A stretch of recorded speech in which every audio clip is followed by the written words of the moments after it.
което превърнаха идеята в реалност. Специално бих искал да подчертая професионализма и конструктивното сътрудничество с метра кабели, над 6000 метра тръби, като е монтирано първокласно оборудване от водещи светове.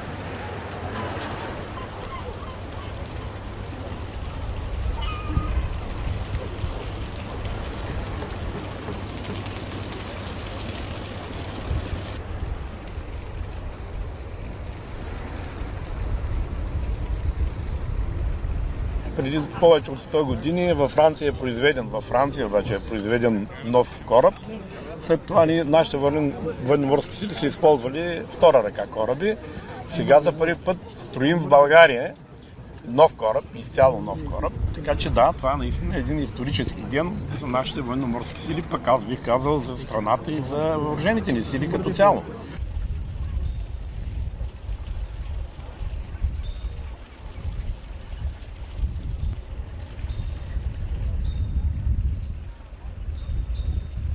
България вече е способна да строи такива кораби. Ние имаме запитвания от съюзни държави и интерес към този проект.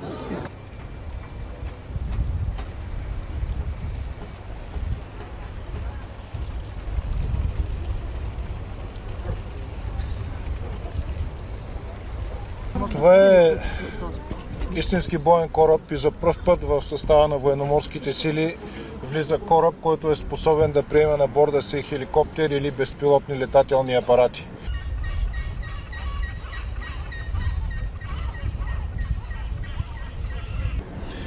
Това е кораб напълно съвременен, с най-съвременните оръжия, които към момента се произвеждат, с способности, които по нищо не отстъпват на способностите на най-съвременните образци кораби в света.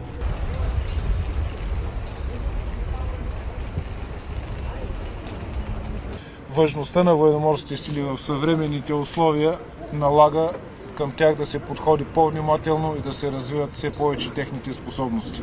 Тъй като нашата най-важна и невралгична граница, бих казал днес, е Черно море.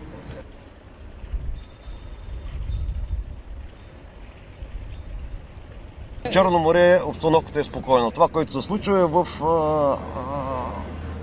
в рамките на гражданското корабоплаване. Не случайно и в рамките на НАТО, този морски координационен център, фокуса му го слагаме върху контрола на гражданското корабоплаване.